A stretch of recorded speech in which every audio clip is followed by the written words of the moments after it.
चलिए अब इस वक्त की बड़ी खबर आपको बताते हैं। बड़ी खबर धनबाद के बाघमारा से आ रही है और बताएं कि आज दिन दहाड़े लूटी पहाड़ी अंबेडकर चौक पर विधायक झुल्लू महतो के समर्थकों पर फायरिंग और बमबाजी की गई। खबर के मुताबिक अंबेडकर चौक पर झुल्लू महतो के समर्थक डब्ल्यू मेहता पर 6 राउंड से ज्यादा फायरिंग की गई और 2 बम से हमले भी किए गए। हालांकि अपराधियों के हमले में डब्ल्यू मेहता बाल बाल बचा, लेकिन फायरिंग और बमबाजी से पूरे इलाके में दहशत का माहौल है। घटना की सूचना मिलने के बाद मौके पर पुलिस पहुंची और 2 जिंदा बम बरामद किया। अपराधियों की तलाश में पुलिस जुटी हुई है। इधर हमले के विरोध में विधायक समर्थकों ने बाघमारा गेट जाम कर अपराधियों की गिरफ्तारी की मांग की है। संजय हमारे संवाददाता इसी खबर पर ज्यादा जानकारी के साथ फोन लाइन से जुड़ गए हैं। संजय, बमबारी की खबर आ रही है, अपडेट जानकारी आपके पास क्या कुछ है और पुलिस की पड़ताल कहां तक पहुंची है, ये जरा बताइए। फिलहाल तो बमबाजी और गोली की घटना के बाद जो अपराधी है सब फरार हो गए। हालांकि पुलिस की गश्ती दल जो है वो बहुत दूर तक उनका पीछा की, लेकिन सफलता नहीं पाई और इसी दौरान में गश्ती दल के सामने 2 जिंदा बम को फेंककर वो अपराधी बुगरा की तरफ चंद्रपुर की तरफ भागने में सफल हो गए। यहाँ पर बाघमारा क्षेत्र कोयलांचल वर्चस्व को लेकर हर बार इस तरह की गोलीबारी बमबाजी देखने को मिल रही है और प्रशासन कहीं न कहीं इस मामले में चूक रही है। कहीं न कहीं राजनीतिक दबाव के कारण ये हमेशा हो रही है और जिसका खामियाजा कोयला कारोबारियों को सबसे अधिक और मजदूरों को झेलना पड़ रहा है। चलिए नजर बना के रखिए पूरे मामले पर। तमाम जानकारी के लिए आपका शुक्रिया। हम लोगों ने एफआईआर दर्ज कर लिया है अज्ञात के विरुद्ध और इस संबंध में अभी हम लोग जांच भी करेंगे कि क्या घटना घटी और किस तरह से इस तरह से इस चीजों को किया गया है। अभी तो 2 सुतली बम छोड़ने की बात की जा रही है और 8 से 10 राउंड फायरिंग की बात की जा रही है। तो हम लोग अगल बगल के लोगों से पूछताछ कर रहे हैं और इसको वेरीफाई कर रहे हैं। बड़ी खबर देवघर से, जहां पुलिस ने साइबर अपराध के 3 मास्टरमाइंड समेत 10 अपराधियों को गिरफ्तार किया। सारठ थाना क्षेत्र के अलग अलग जगहों से हुई गिरफ्तारी में पुलिस ने 14,31,000 रुपए से अधिक कैश बरामद किया है। साथ ही 2 लग्जरी कार, 5 बाइक बरामद किया। इसके साथ ही इन अपराधियों के पास से बड़ी संख्या में मोबाइल, सिम कार्ड, एटीएम और साथ ही चेकबुक और अन्य सामान भी बरामद हुए हैं। ये शातिर अपराधी ग्राहकों से गूगल के विभिन्न एक्सेस ऐप के जरिए एटीएम कार्ड या केवाईसी अपडेट करने के नाम पर ओटीपी प्राप्त कर उनके बैंक खाते में सेंध लगाते थे। सबसे दीगर बात है कि इन लोगों के पास से 14,31,500 रुपये बरामद हुए हैं। 1 स्कॉर्पियो, 1 टियागो और 5 मोटरसाइकिल, 22 मोबाइल, 35 सिम और 1 चेक बुक बरामद हुआ है। यह इम्पोर्टेंट बात है कि सद्दाम के घर से 13 लाख, जुनैद के घर से 74,000 और अफजल के घर से 40,000 बरामद हुआ है। सद्दाम पूर्व में सरायकेला जिले से साइबर क्राइम के मामले में जेल जा चुका है और वर्तमान में वह बेल पर है। बढ़ते हैं आगे और रुख करते हैं हम खबर का, जहां लालू प्रसाद के ऑडियो को लेकर झारखंड आरजेडी ने बीजेपी का इसे षड्यंत्र करार दिया। झारखंड आरजेडी के उपाध्यक्ष राजेश यादव ने कहा कि जब जब लालू प्रसाद की जमानत की सुनवाई की तारीख नजदीक आती है तब तब बीजेपी की ओर से षड्यंत्र रचा जाता है। बिहार के पूर्व CM, deputy CM Sushil Modi और जदयू के नेताओं द्वारा जो आरोप लगाया जा रहा है माननीय लालू प्रसाद यादव जी का कि ये फोन पर यहाँ से बात कर रहे हैं, बेबुनियाद है, मनगढ़ंत है। इस तरह का कोई बात नहीं होता है और लालू प्रसाद यादव जी पूरे हम लोग जेल मैनुअल का पालन करते हैं और जब जब माननीय न्यायालय में मामला डेट आता है ये लोग षड्यंत्र के तहत माननीय न्यायालय को गुमराह करने की साजिश रचते हैं। सुशील मोदी के ट्वीट पर जेएमएम ने पलटवार किया। पार्टी प्रवक्ता मनोज पांडे ने कहा कि लालू पर ट्वीट करने से पहले बीजेपी अपने गिरेबान में झांके। लालू से इतना भय क्यों है ये समझने की जरूरत है। एक राष्ट्रीय नेता, गरीबों का, दलितों का, शोषितों का नेता, और सुशील मोदी जी अब राजनीतिक रूप से दरकिनार हो चुके हैं। उनकी पार्टी ने ही दरकिनार कर दिया। तो एक अपनी राजनीतिक पहचान बनाने के लिए इस तरह की अनर्गल बातें कर रहे हैं ताकि सुर्खियों में आए। वो लालू जी क्या करते हैं, नहीं करते हैं, आप अपने यहां का पहले देखिए। उधर कांग्रेस ने भी सुशील मोदी पर निशाना साधा। देखिए, जाकी रही भावना जैसी प्रभु देखी तीन मूरत वैसी। भारतीय जनता पार्टी के नेताओं का ये आदत रहा है कि सत्ता का दुरुपयोग करके किस प्रकार से येन केन प्रकारेण व्यवस्था को अपने कब्जे में लेना। और मोदी जी के क्या कहें, मोदी जी को हाल के दिनों में भारतीय जनता पार्टी ने जिस प्रकार से दूध की मक्खी की तरह एक्टिव राजनीति से निकालने का काम किया है, तो इस प्रकार की ट्वीट करके या बयानबाजी करके वापस भाजपा में अपने पद को प्राप्त करना चाहते हैं और अपनी उपस्थिति दर्ज कराना चाहते हैं। से लालू प्रसाद की गैर कानूनी गतिविधियों को लेकर बीजेपी मुखर हो गई। बीजेपी ने झारखंड सरकार को घेरते हुए लालू प्रसाद को होटवार जेल भेजने की मांग कर रही है। वीआईपी ट्रीटमेंट नहीं, लालू प्रसाद जी को झारखंड के केली बंगले से वीवीआईपी ट्रीटमेंट मिल रहा है। आप देखिए, जेल मैनुअल के हिसाब से मोबाइल एक प्रतिबंधित सूची में है, लेकिन इनकी तस्वीरें हमेशा आती है, मोबाइल से बात करते हैं, लोगों का मिलना जुलना जेल मैनुअल के विपरीत जारी रहता है, अनुमति नहीं ली जाती है लोगों के मिलने से। इन्होंने तो पूरे चुनाव का संचालन इसी केली बंगले से किया, और मुझे नहीं लगता देश में कोई ऐसा उदाहरण है जब इतना बड़ा बंगला एक कैदी को दिया गया हो जो भ्रष्टाचार के कारण सजा काट रहा हो। अब उनके मोबाइल से बात करके सत्ताधारी दल के विधायकों को प्रलोभन देने की बातें सामने आ रही हैं। हम लंबे समय से इस सरकार से डिमांड करते रहे हैं कि लालू प्रसाद को वापस होटवार जेल भेजें और वहां इलाज कराएं।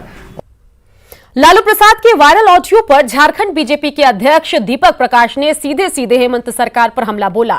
दिल्ली में दीपक प्रकाश ने कहा कि बिहार की निर्वाचित सरकार को एक राजनीतिक साजिश के तहत गिराने की साजिश चल रही है, जिसमें लालू प्रसाद के साथ ही कांग्रेस और झारखंड की हेमंत सरकार भी शामिल है।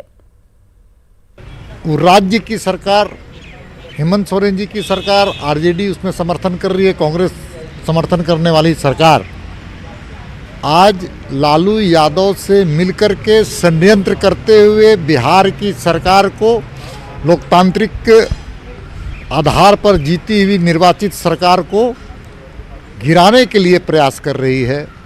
झारखंड की धरती से षड्यंत्र किए जा रहे हैं। राज्य की सरकार भी दोषी है, लालू जी भी दोषी हैं। इसके लिए उच्च स्तरीय जांच होनी चाहिए और लालू जी को जिस स्थान में रहना चाहिए था उस स्थान पर राज्य सरकार वहां उनको भेजने का काम करे। 8वीं बोर्ड में असफल विद्यार्थियों का झारखंड की अगर हम बात करें तो झारखंड एकेडमिक काउंसिल कल रिजल्ट जारी करने जा रहा है। कल आने वाले रिजल्ट में 42,000 फेल विद्यार्थी को 20% ग्रेस मार्क देकर पास किया जाएगा। झारखंड सरकार के निर्देश के बाद इस रिजल्ट को जारी करने के लिए जैक ने पूरी तैयारी कर ली। ग्रेस मार्क्स पर पास विद्यार्थियों को 9वीं क्लास में एडमिशन में दिक्कत ना हो, इसके लिए एडमिशन की तिथि को बढ़ाकर 24 नवंबर से 30 नवंबर कर दिया गया है। जो बच्चे एनुअल एग्जामिनेशन में प्रमोट नहीं हो सके उसके लिए 20% ग्रेस मार्क्स देने का हम लोगों ने प्रस्ताव दिया था, जिसमें सरकार ने स्वीकृति दे दी है। तो अब उसके अनुरूप हम लोग उस 20% ग्रेस मार्क्स दे करके रिजल्ट को फिर से हम लोग ठीक कर रहे हैं और जो ही रिजल्ट तैयार हो जाएगा हम लोग उसको अपलोड कर देंगे वेबसाइट पर। आखिरी में कितने बच्चे ऐसे बच्चे लगभग 42,000 के आसपास थे।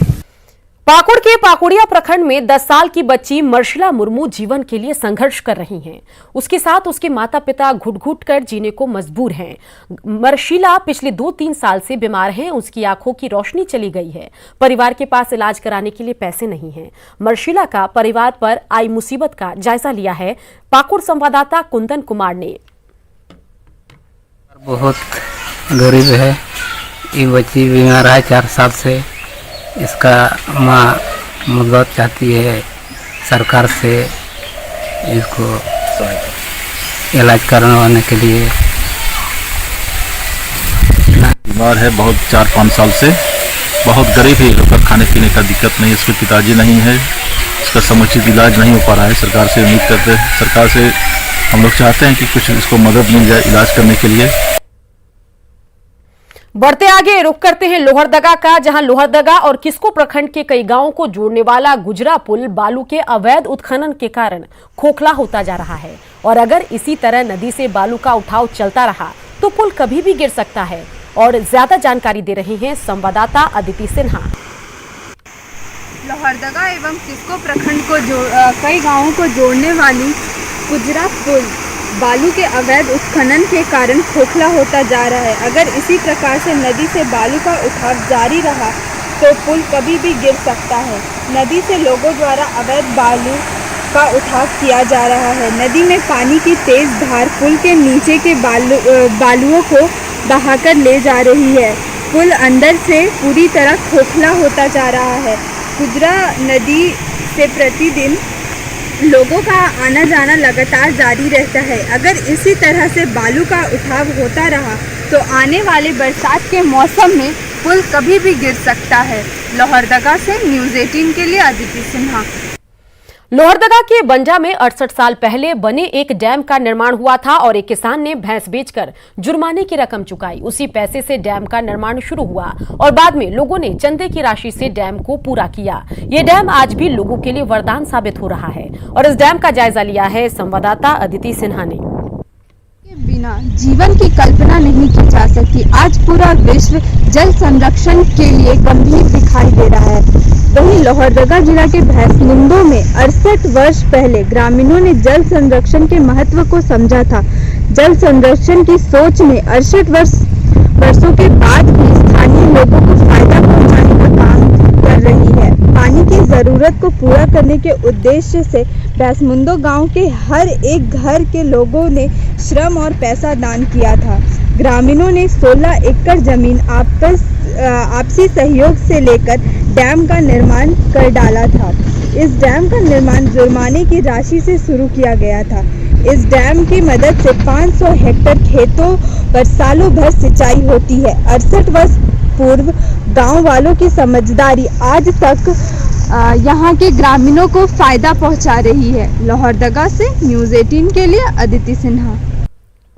घाटशिला के नक्सल प्रभावित डुमरिया प्रखंड के दामदीडाही सबर बस्ती के लोग बिजली, पानी और सड़क जैसी बुनियादी सुविधाओं से वंचित हैं और सरकार से सुविधा मुहैया कराने के लिए गुहार लगा रहे हैं। इस सबर बस्ती में कुल 35 परिवार रहते हैं, लेकिन आज तक इस गांव में बिजली नहीं पहुंची। गांव तक जाने के लिए कोई रास्ता नहीं है और न ही पानी की सुविधा है। सुदूर और पहाड़ी इलाका होने के कारण सरकारी बाबू या कोई जनप्रतिनिधि यहाँ नहीं आता। सबसे पहले बिजली यहाँ पे सबसे मूलभूत सुविधा है। बिजली होना चाहिए। बिजली अभी तक इस गांव में पहुंचा नहीं है। तो उसके साथ साथ यहाँ जो सड़क है, रास्ता है, पीने का पानी है, आने जाने का जो सुविधा है वो एकदम नहीं है। ये हमारे सवर बस्ती है। यहाँ का जो समस्या भरा हुआ है, जो कि यहाँ का समस्या हम देखे। पहले हम पंचायत समिति में था, अभी मुखिया बना है। जब से हम मुखिया बना तब से हम यहाँ का समस्या को लेकर प्रखंड विकास पदाधिकारी, उपायुक्त को भी बोले।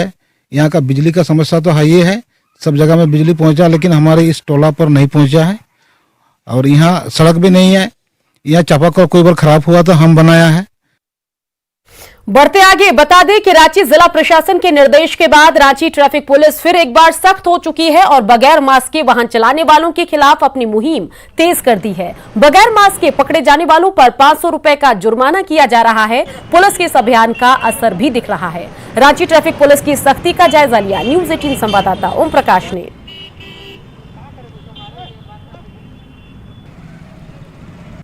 मास्क को लेकर एक बार फिर रांची जिला प्रशासन जो है वो पूरी तरह से गंभीर हो चला है और ट्रैफिक पुलिस से लेकर लगातार मुहिम चलाई जा रही है। न सिर्फ दोपहिया वाहनों को बल्कि ऑटो चालकों को भी पकड़ा जा रहा है, क्योंकि अगर वो मास्क नहीं लगाते हैं तो वो कहीं ना कहीं अपने साथ साथ यात्रियों की भी जान माल की क्षति की पूरी तरह से जवाबदेही उनकी बनती है, जिस वजह से ये अभियान जो है वो उन पर भी चलाया जा रहा है। इसके अलावा आपको बता दें कि इस दौरान 500 रुपये के फाइन का प्रोविज़न है जो रांची उपायुक्त के द्वारा जारी किया गया है। साफ तौर से बता दें कि पहले भी इस तरह की मुहिम एक बार जब कोरोना संक्रमण भयावह स्थिति में पहुंचा था तो चलाई गई थी और फिर एक बार उसी नियम को धार देने की तैयारी जो है वो रांची जिला प्रशासन की तरफ से की गई है।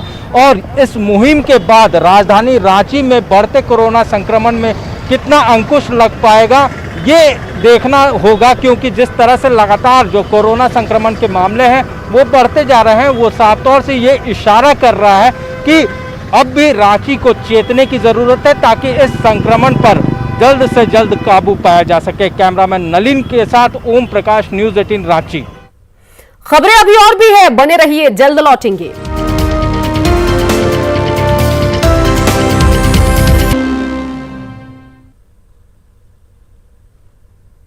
झारखंड में पिछले 24 घंटे में 2 लोगों की कोरोना से मौत हुई है। वहीं 233 नए संक्रमित मिले हैं। झारखंड का कोरोना अपडेट दे रहे हैं हमारे रांची संवाददाता उपेंद्र कुमार।